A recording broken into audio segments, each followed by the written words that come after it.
And I think some of us, like myself included, right? I've found that being a part of the beginning of people's journey has been like a lot of fun for me as an investor in a way that I didn't fully imagine I'd love, right? I was always in the driver's seat in my startup, but now I get to be in the passenger seat, which is really fun. Welcome to Money Moves, the show about raising money, making great investments, and building venture scale businesses. I'm Neil Devani, your host and the founder of Necessary Ventures, a firm investing in what the world needs. Each week, we'll talk to folks who have raised anywhere from $10 million up to billions of dollars. We'll learn how they return multiples of 10x to 100x or more to their investors. We dive into their stories, uncovering what worked and what didn't, learning from real experiences to understand the journeys of raising capital and rapidly scaling a business. Money Moves isn't just for those already in the game. It's also for anyone interested in the mechanics of startups and venture capital. Whether you want to raise money, make better investments, or just understand how it all works, Money Moves gives you the insights and advice you need to succeed. So join us each week and hear from those who've been through it all and learn from their journeys.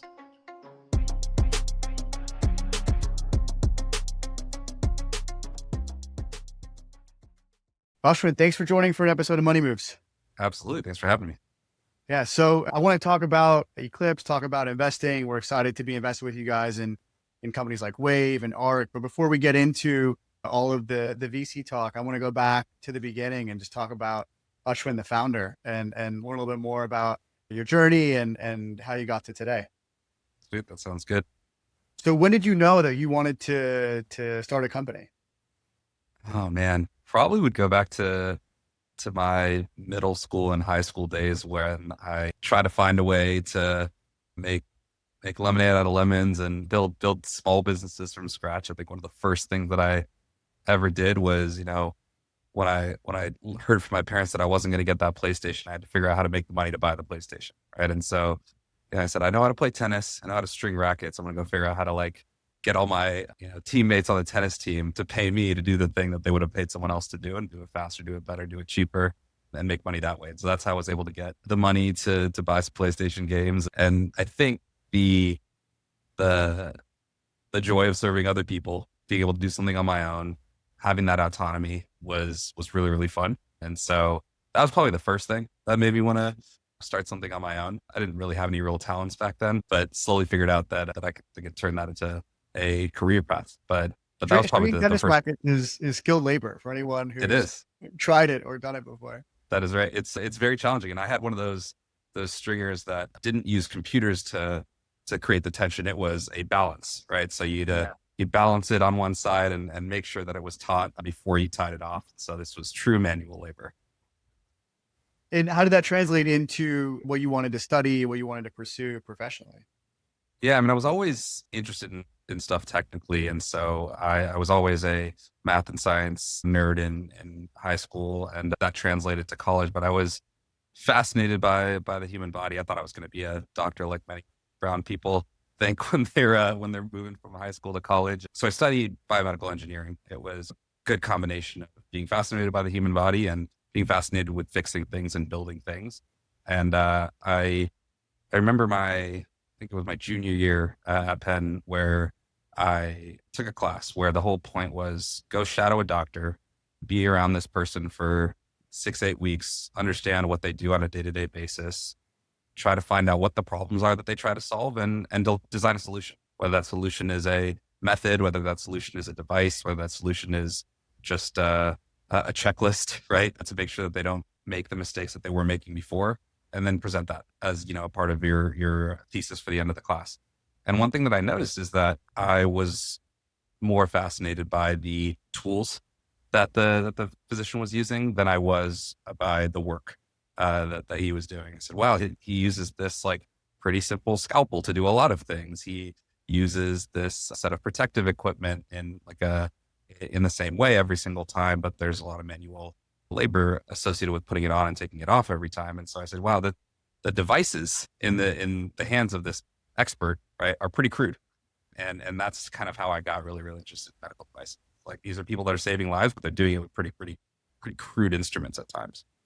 Yeah. Yeah. A lot of my friends who've done BME, I always will joke, I feel like you're just too smart for medical school. Pre-med was too easy. You need to add in some The engineering. the grades would not indicate that I was too smart for medical school, but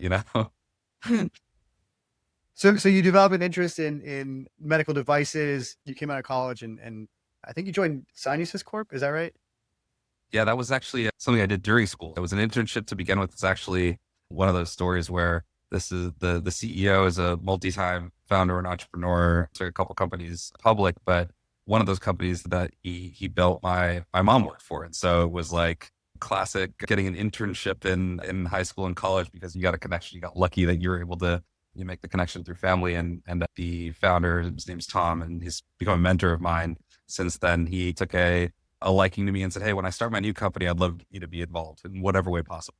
And for me, it was doing everything that he couldn't do. It was, people call this role probably like a chief of staff or whatever you want to call it, special projects person. But I was just the college kid with a lot of energy who knew how to make slide decks and could do some simple calculations on the computer. And every time he needed something, I did it for him. And so that was the end of undergrad, early grad school. I was kind of his right-hand person in building this company. And I don't know if the product was really, really clever actually. And it was a fun thing to develop. It was, do you know anyone that has any sort of chronic sinus condition, like a deviated septum and things like that? They have trouble breathing and have to usually have some sort of surgical procedure to open up the sinus cavity. But usually it's done using some sort of balloon, right? You put a stent in there, you pump up the balloon and it opens up the cavity.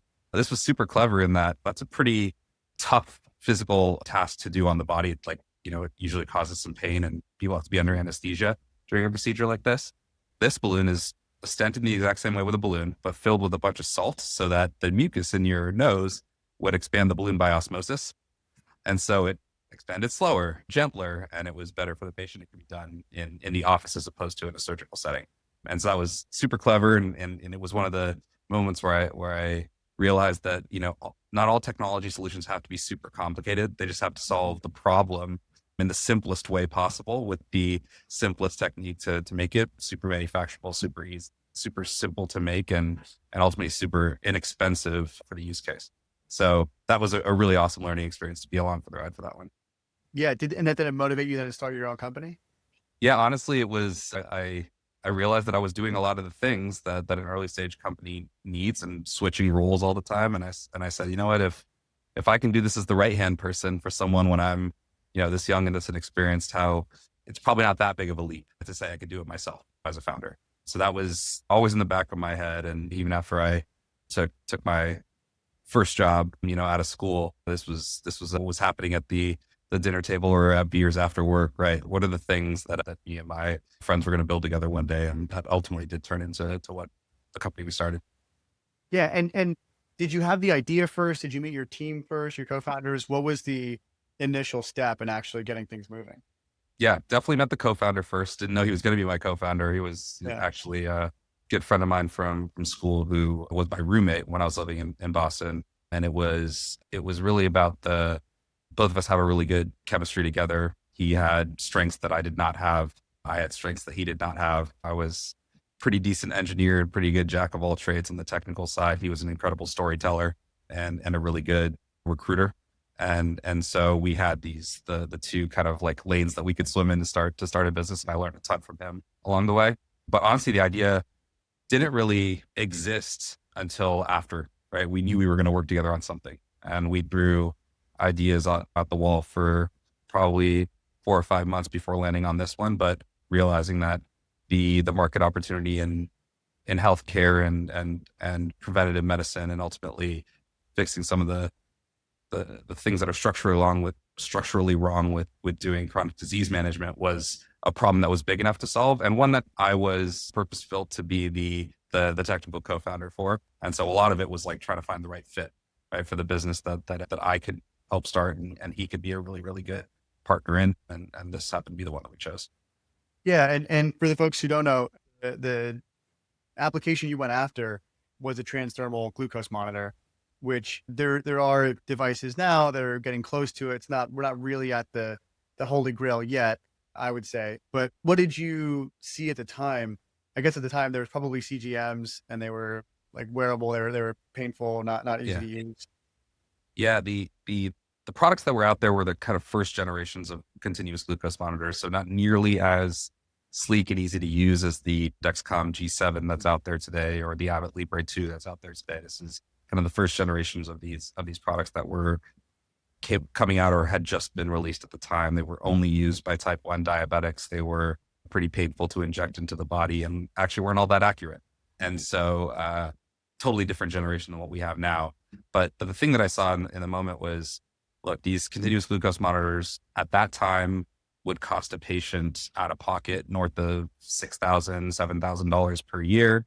They had to be used in conjunction with pricking your finger. They weren't used as a replacement tool. And so really that only made financial sense to someone who actually was taking medication all day, every day, people who were using an insulin pump or using insulin pens quite regularly. But the vast majority of diabetics are not those people. The vast majority of diabetics are managing their conditions with exercise, with diet, and potentially with an oral medication. And so 90% of the population is doing it that way, and they don't have a tool that's easy to use enough, doesn't require an invasive injection, and doesn't require to use multiple devices to actually manage your condition. It had to be easier to use, right? It had to be much, much simpler to put on and take off and understand how to operate the device. And then obviously it had to be less expensive. And that was the motivation for starting the company.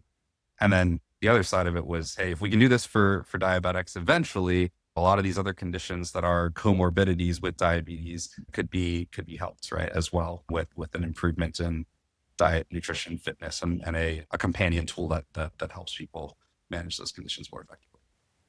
Yeah. That vision I think is very clear. So when did you guys first raise capital for the company? First raised capital in, I think it was late 2012, early 2013 was our seed round. And that was an entire journey because we had never raised capital before and we had no idea what we were doing.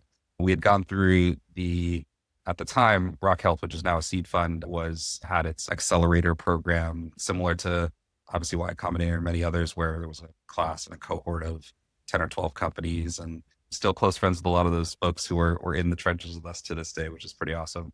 We were part of that program and learned how to tell a story and build a pitch, and then went out and talked to, I think it was 75 or 80 investors. And I think N minus one of those said no. And the one of them that gave us the shot, gave us the ability to go on this journey. What do you think got that one over the line?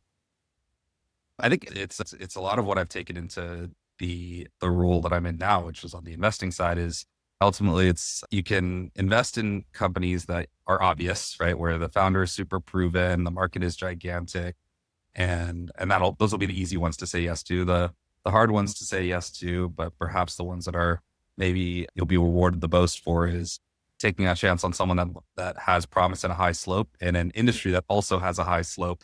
And if you get both of those things right, then you've nailed it, right? And so for the folks at True Ventures, who were the ones that gave us our start, they said that about us, right? Is that like, you two were kids, obviously, right? At the time we were 23 and pretty wide-eyed and optimistic about the world, but we were able to go from knowing very little about an industry to knowing a lot about it in 4 or 5 months, to getting a number of really, really talented and experienced folks to come and work for us before we had any money to pay them.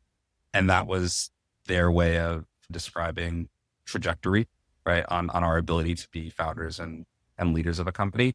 And then we were at the beginning of this kind of continuous monitoring and self-monitoring trend that now seems obvious in retrospect. People are wearing Oura rigs and Apple watches and things like that left and right. I mean, this was not the case at that time. And so both of those things happen to be right at the beginning. And if you make a bet on the right team to do that, then a shot, right? And that was something that I frankly look for a lot.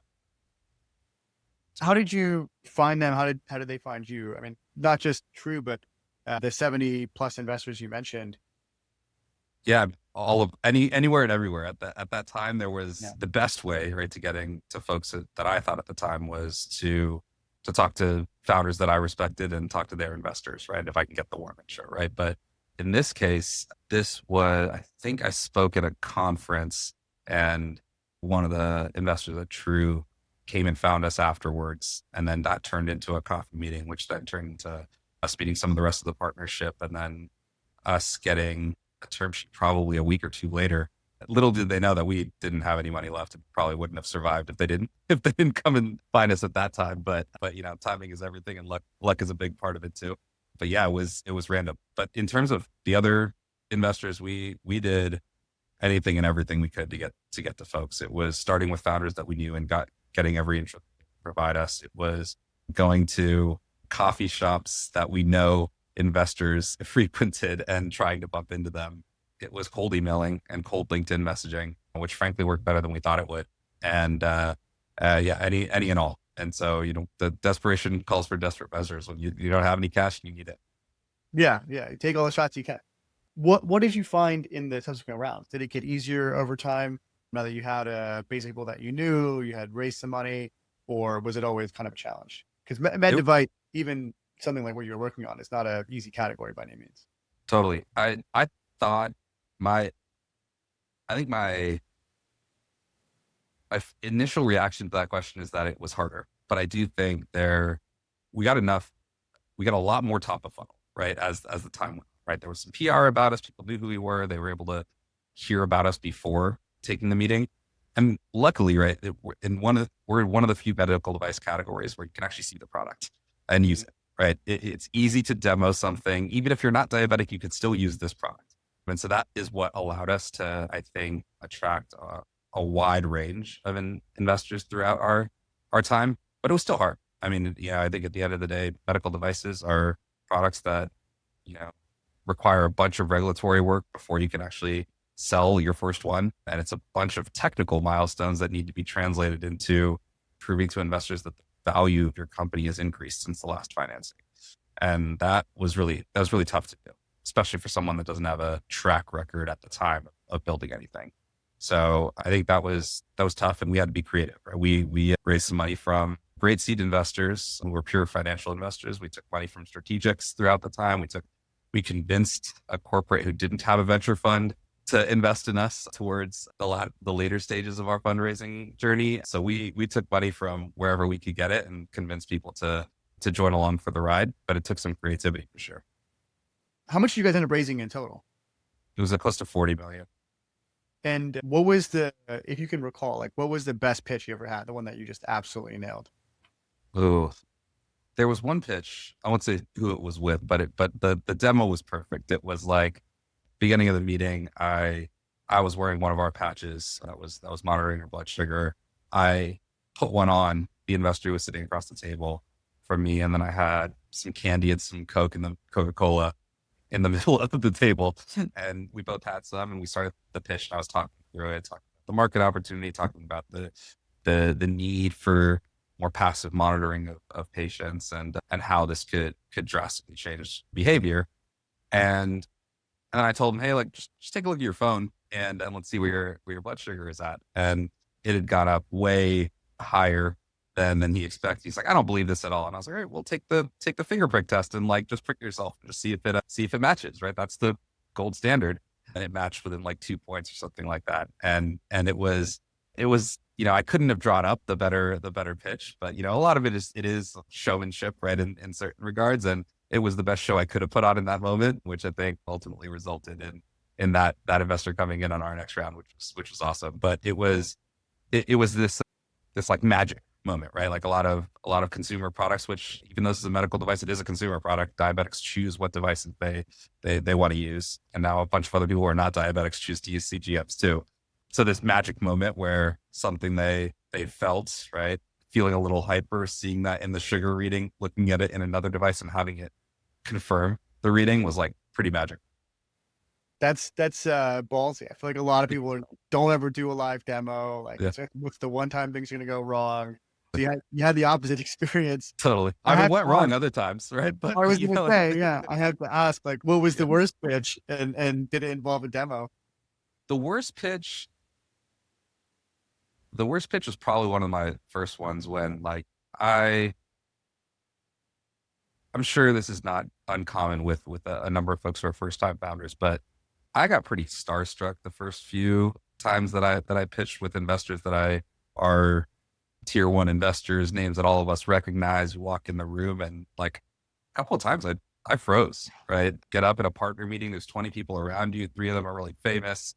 And simple questions that would have been really, really easy for me to answer in a room one-on-one couldn't deliver with confidence. And I think especially at a partner pitch, when in my mind, I assumed that was the final step before this amazing tier one investor is going to invest in my startup. I crash and burn, right? So it was devastating, right? It's like you ask a question, someone that like you've been waiting months to meet, right? And then you screw it up. That was probably the worst. But I think I learned over time to, one of my investors said this really well. It was a really good lesson, is that being starstruck obviously doesn't help you at all. But the reality is those people need you more than you need them, right? Like you are the asset that will get them the returns. If you win, they win, and you win even more, frankly, than they do. And so they need you way more than you do. It doesn't seem like that, right? Because they got the money and you don't, but you have the technology, right? And you have the business and you have the ability to make them the returns that they need to make. And so keep that in mind, right? That like they may come in with a lot of power in the room seemingly, and it might be a pressure filled situation, but they are lucky to have the opportunity to potentially invest in you. And that was like a really good lesson to learn. And I think I took a lot of those meetings less seriously after that, which allowed me to be more relaxed and deliver. It's really easy, I think, for investors and for founders to lose sight of that, right? Like who's actually driving value, who's actually building, creating things that matter, but who's just along for the ride. But if it doesn't help to keep that in mind, you could always just imagine them in their underwear. I feel like that's right. I tried that the first few times because people said that was the thing to do. It did not help at all. Just a bunch of middle-aged men sitting around the table in their underwear is probably not a good view. That's right. Yeah. When you talk to founders today, are there things that you advise about how to pitch well beyond some of the stuff we've covered? Yeah, I think especially in our industries and at Eclipse, we invest in, physical world. It's like a lot of challenging technical problems that can be really complex to communicate in a first meeting, especially. I advise to, folks that I'm talking to, and even in we do a bunch of incubation work as well. So when we're starting companies from scratch or building the pitch alongside an entrepreneur, one of the things that we try to focus on is that the big picture around the economic value of the problem you're solving is the reason someone will invest in the company. It's not just the technology. Technology is what allows you to do something unique that many other people may not be able to do. But the business problem, right, and the economic impact of you solving that problem needs to be front and center. Otherwise, you run the risk of losing, right, the audience a bit, and the dumbing it down and talking to someone like they're reading the material and reading the subject matter for the first time, as opposed to assuming that they're somewhat of an expert, is super important. And then the other thing, which is like super tactical, but I found it really, really helpful. A founder who is probably a generation before me would always advise me that, like, when you're going through a pitch deck and designing it, there should be, if it's 15 slides, your presentation should be able to be said in 15 sentences, one sentence per slide. There should be one sentence takeaway, even if you have a bunch of complex data and images on this thing, there should be one takeaway. But make sure that your talk track has that too. Yeah. I think that's great advice. I say that all the time. And that's why it's great advice, because I say it. Right. No, I think it's very easy to get lost in the details, and figuring out the layer of abstraction that makes sense for every investor is difficult, but it's better for an investor to pull you deeper than for you to have to get pulled back. Usually they're lost by that point. So I want to move on to talking about investing in Eclipse, but let's talk about wrapping up the company, the exit, and everything like that. What was the rest of the journey like? Yeah, I mean, it was a long development journey, right? If you were to ask us at the outset, do we think it was going to take 8 years to develop the technology from scratch and come out of the lab? I think we would have said it would have taken half that time. And so there were some pretty big technical challenges with making a microneedle electrode on silicon, applying biomaterials to it in a manufacturable environment, making that happen consistently for a team of folks that at the outset didn't have any experience doing this, right? Other than some of the work I did at grad school. So it was a long technical journey. So it was from founding in 2012 to ultimately exiting in early 2020 was like a 8-year journey, most of which was us in the lab and in a manufacturing facility, right? We we didn't actually sell any commercial product right before we got acquired. So I think one of the things that was challenging about the intern, which I think I referenced earlier, is raising capital when you don't actually have like really easily measurable milestones. And so we had to find people along the journey who were intrigued by the proof points that we had. And not all of them were financial investors. And this is true even at the end of the story too, right? Where we had a product that worked technically. We had a very small production line that could produce a small volume of products, not enough for us to do our final pivotal study for the FDA to get cleared as a medical device and ultimately go commercialize. But we had this kind of small effort, and we said, okay, who would care the most about what we've developed? Right? Who utilizes these types of technologies today, and who has like the greatest incentive structure to want to partner with us and perhaps fund this next round? We started talking to a number of folks who we knew were buying continuous glucose monitors for their business. These are folks who were doing diabetes management programs or diabetes prevention programs that were selling into self-insured employers and health plans to help manage the employee base or the patient population that had diabetes and lower the costs. And they were buying finger prick tests, they were buying devices, they were buying weigh scales to ensure that patients were complying and actually losing weight with the program. And we said, those are the people that buy this stuff today, right? If we can provide them a better solution that will increase compliance for their patients, or a better solution that was less expensive than what they currently did, or both, then those are the people that like have the most to gain, right? From partnering with us or either investing in us and seeing us exist, or maybe even buying the product itself as a partner. So we went and we talked to all of them. Some of them said, hey, we're purely software and services companies, not for us. Others said, hey, we're developing our own, not for us, right? Or, hey, we've already partnered with the other big continuous glucose monitoring companies, not for us. But we went through and we found one in one drop that said, hey, look, we'd love to vertically integrate because that's our differentiator. That's how we show that we can provide a better end-to-end service. It's all under one roof. It's one product experience. You get the hardware, you get the software, you get the services all under one roof, and we could do it for less if we did it together. And so I met Jeff, and it turned from hey, should we invest? Should we partner? To, hey, why don't we just combine forces? And you guys will get the cash that you otherwise would have had to raise externally because we just raised a big round of funding. We'll get the technology differentiation that we don't yet have on this future product. And then we can continue operating the way we have, but we can just, both provide the strengths that we have at the time that we can. And so that was how it went down. And frankly, it was good timing for us because we had those discussions right before COVID hit, and it would have been a real rough go at it to try and raise money when no one knew what to do, right? In early 2020. And so transaction ended up closing officially in March, I think early March of 2020. So basically right in time for there to obviously be a pretty big desire to do remote care and build a product that you could have a kind of digital diabetes clinic in the cloud. And so that was what we set out to do together, when we joined forces with OneDrop. Yeah. Did that end up working out well? Because you were at OneDrop for a little while, I think, after, right? Yep.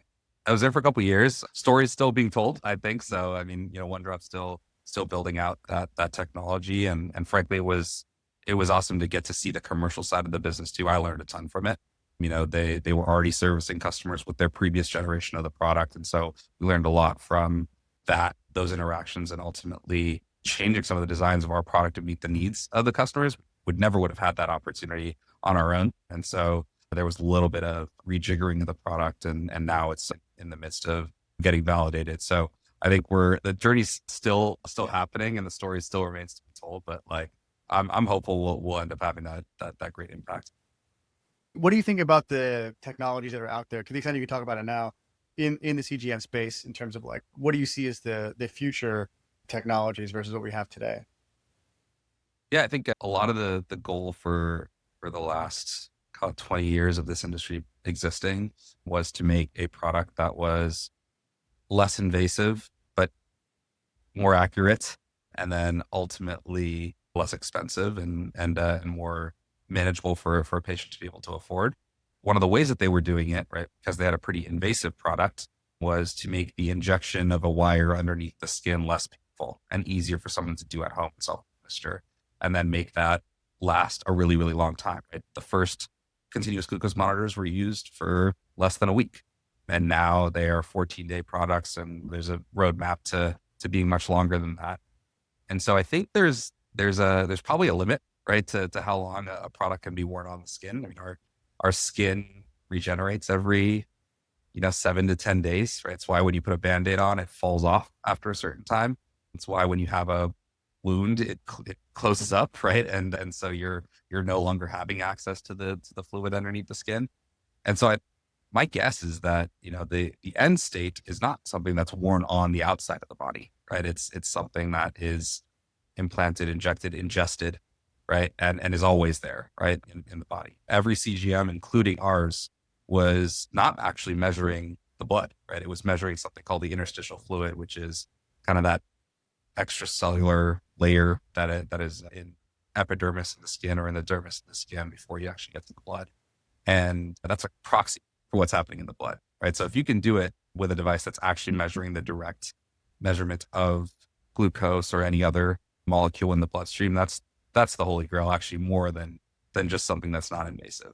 So if you could ingest a pill and it did all those things, that's better, right, than wearing a patch on your arm. That's even more invisible.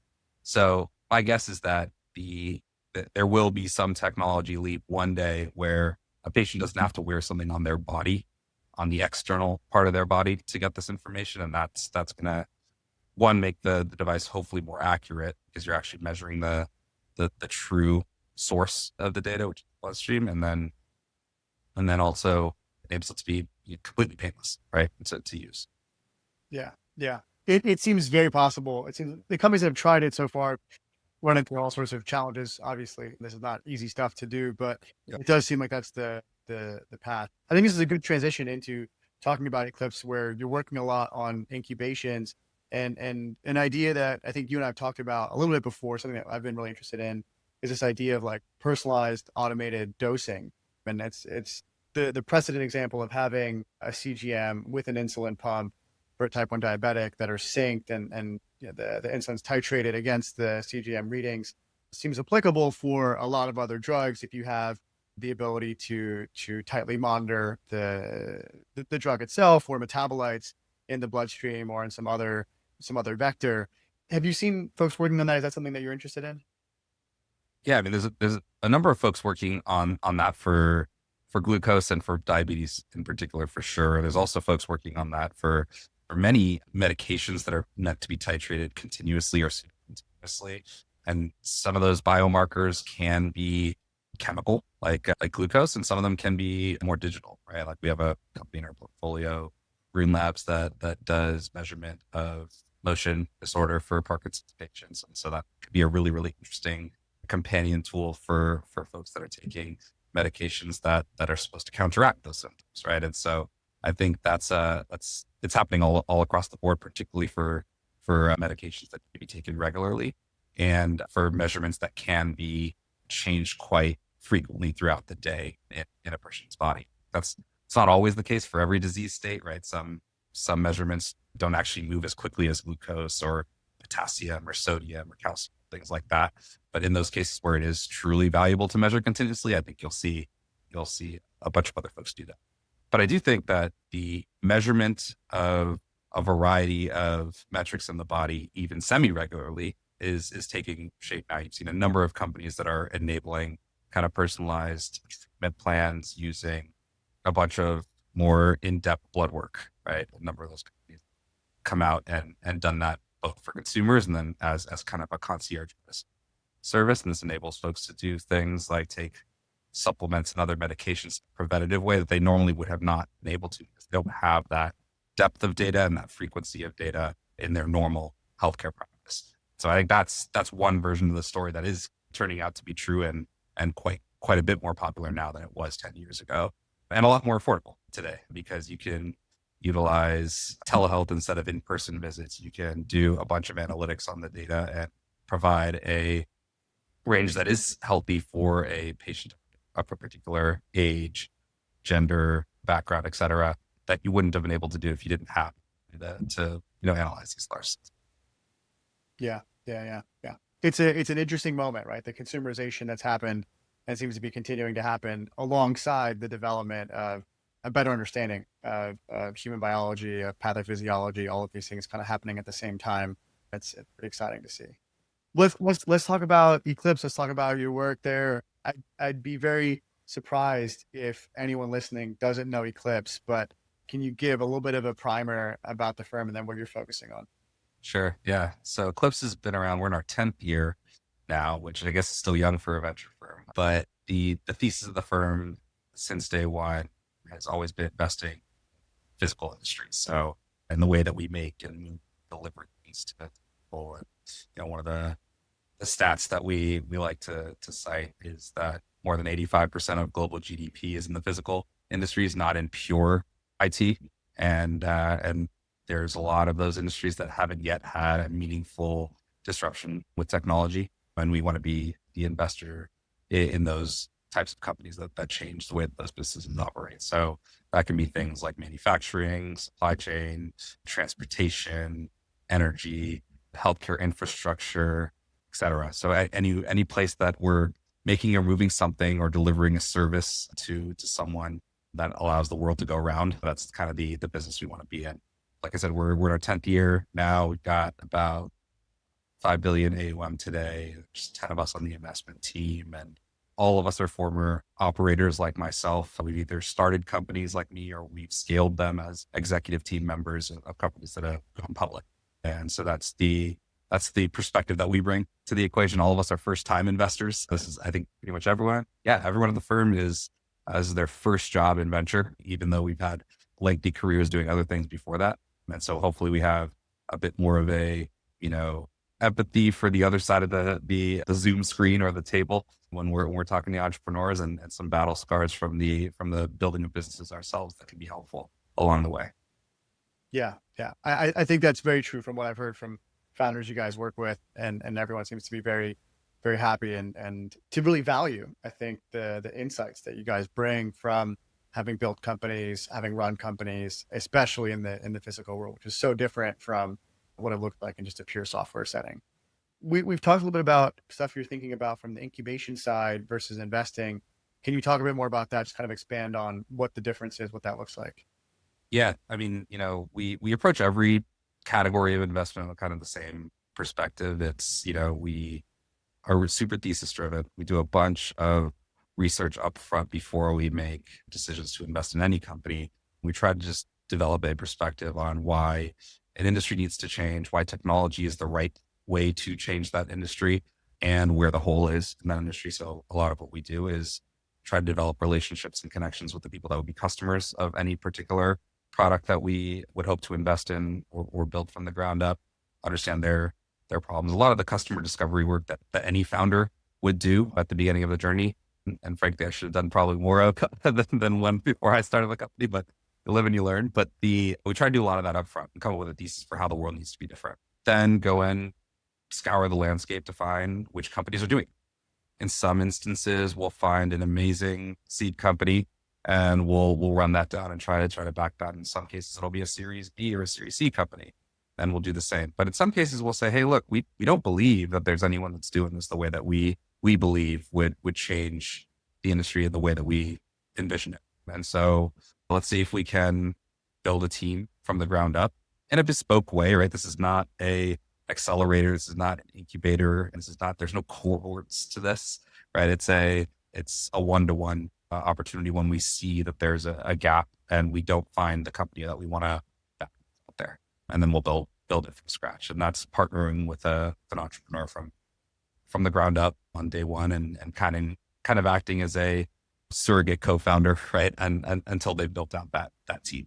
So that's probably 15-20% of our portfolio comes from deals that we structure that way. Yeah. And I know the answer to some degree because we've talked about this before, but the obvious question I think every investor or founder is going to have is for a founder, why would they do this versus go raise a traditional round? What is the incentive for them and how do you describe that? Yeah, I think there's two reasons why, and there are many reasons why you wouldn't, right? It's got to be the right fit, right? But the reasons why to do it are if the entrepreneur wants to build in the industries where we have a really good network and can help them pressure test the idea way easier than they would have to do it on their own, or can help them recruit the type of talent that they wouldn't have been able to do it on their own.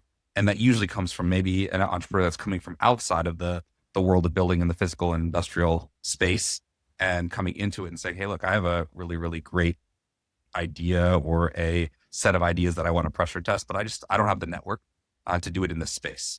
But I have success in other industries that I want to bring to this one. So that's one way. Or it's someone that hasn't yet been able to build the conviction around 3 or 4 different ideas and just wants a sounding board, right? From someone who's built a business from the ground up in those spaces before. And luckily for us, right, in addition to me, you've got folks that are super early at Tesla and Rivian and Samsara, and these people are all just sitting around in the same room as I am, right? And you get the whole team, right? When you're working with Eclipse. So I think those are probably 2 reasons. It's like, hey, look, I don't have the ability to pressure test this idea to the degree I need to with my own network. And Eclipse has an extensive network in those spaces that can help me do that. And I want help building out that team, and Eclipse network can help do that as well. And one of the things that we like to do during that process is, if we can, most of the time we can, right? Before we've even launched and funded the company, we've pressure tested the idea enough, identified a design partner or 2 or 3, and inked some of that, right? Before the entrepreneur has gone on their journey to go and build. So it's less of a question of what's going to happen if they build it. Like, the customer will buy it, right? Because they've actually said that they would. And so that's what we try to do during that process is give the entrepreneur and us, right, some certainty that the thing that we've ideated on has legs, and usually that's resulting in success and faster progress on an idea when it comes through this.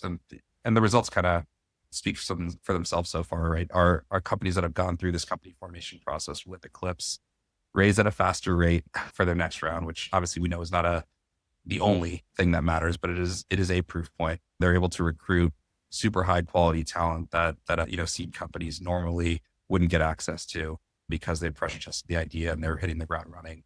And they move from idea to commercial traction way faster than folks that aren't going through a process like this.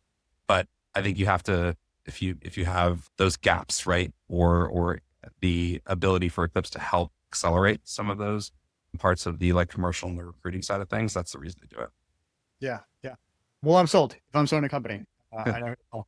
We got 2 sections left here. We're going to do what's become my favorite, which is, this is not financial advice. And that's the disclaimer. None of this is financial, legal, or tax advice for anyone listening. But what would your advice be to a founder who's had an exit, or an investor they're sitting on, call it anywhere from a couple million, but less than 10, trying to figure out what to do with it as they explore the next thing? They're not ready to retire, but they want to make some good investments. It's a good question. I think I'll tell you the advice that I've actually used with my parents, because they're, towards the end of their careers and trying to figure out what to do, right? Can we retire? Can we do some other more creative things with our money? And I think one of the things that really, really helped in that discussion was, imagine that future where you're 75 years old, and what are you doing at that time? What does your morning look like? What does your afternoon look like? What does your evening look like? What are the activities that you're doing throughout the day that are going to make you happy at that point? And let's figure out what you need to do to get to that, and then start picking the tasks and picking the activities and picking the investments, right? That allow that reality to be true, right? In a retirement scenario, it's all right, well, if I want to do these things, it's going to cost me about $5,000 a month to do those things. And you can backtrack and create the investment vehicles that allow you to have that money one day. But I think the same goes for an entrepreneur. If you have your first exit and you want to figure out what would make you happy, right? Back, in the far future, design the future, and then wind the clock back and figure out what things you need to do to get there. And I think some of us, like myself included, right? I've found that being a part of the beginning of people's journeys has been a lot of fun for me as an investor in a way that I didn't fully imagine I'd love, right? I was always in the driver's seat in my startup, but now I get to be in the passenger seat, which is really fun. And I want to do that for things beyond just tech. And so I think finding opportunities for me to be a part of creating concepts and ideas and being a part of other people's like journeys that are not just technology is something that I want to do. So I want to allocate some of my time, energy, capital in the future to do some of those things too. Yeah. Yeah. I think that was a good answer. But yeah, I mean, I always just put people to like their personal finance subreddit, and then they always Yep. come back to me and they're like, that's not useful. What should I do? And I'm like, I'm a venture investor. I'm not a financial planner, but I think it's a great way to think about it. Reverse engineer what you want your future to look like, and then also think about your interests and allocate accordingly. Cool. Last section here of our show. This is going to be lightning round. First question's easy. The rest of the questions a little harder. First question for you. What food would you eat if you could only eat one food for the rest of your life? Oh,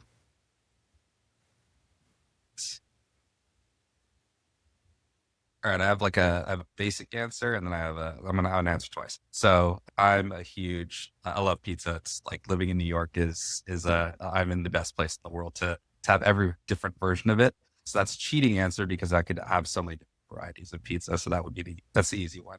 But I think the one that immediately came to mind was there's this dish that my grandma makes, this like shrimp curry dish, which I absolutely love. I have close to been able to replicate it on my own now. And it's like ginger, garlic, chili, shrimp, and it's a curry. And then I eat that with like rice. It's like amazing. I can eat it every day. And my rendition of it is like 85% as good as hers. And I still love it. So it's great. I gotta try yours and grandma's. That sounds Yeah. incredible. Welcome anytime. All right, so we're gonna go some harder questions here. What is the hardest lesson you've had to learn in your career? Hardest lesson. I think the hardest lesson that I've had to learn is that that learning to trust myself and trust that like my instincts and my choices are actually ones, even if the external result doesn't always show that it was a positive outcome. Right. I think there are many reasons why businesses succeed or fail. And usually it's not all about the quality of the decision, right? It's about resilience and reactivity and like the ability to creatively navigate challenging situations and the quality of the decision, right? But the quality of the decision and the quality of the outcome aren't always correlated. And I took a lot of the negative outcomes early on in my career personally, looked inwards, which I think is appropriate at times, but it can be a bad spiral if you do it for too long and take too much stock in every negative outcome. So I think that's probably the thing that took me a long time to get right, but life becomes a lot easier when especially when I've learned that like luck is a pretty big part of it. And like, as long as you do all the right things in the right way, it's okay if things don't go out exactly as you thought they would. Yeah, yeah. Annie Duke calls this resulting. I don't know if she's still popular Yep. on that in the Yep. VC world at the time, right, where that book came out. But I thought there's a lot of resulting in startups in VC as opposed to Yep. thinking about, We good do it all the decision time making. too, right? It's like, hey, look, so and Yeah, so was on this team at this company at this time, and so they must be great, right? yeah, And so of course we should back them, right? When that's not always the case, right? yeah, 100%. Okay, next question. What's been the best moment of your career?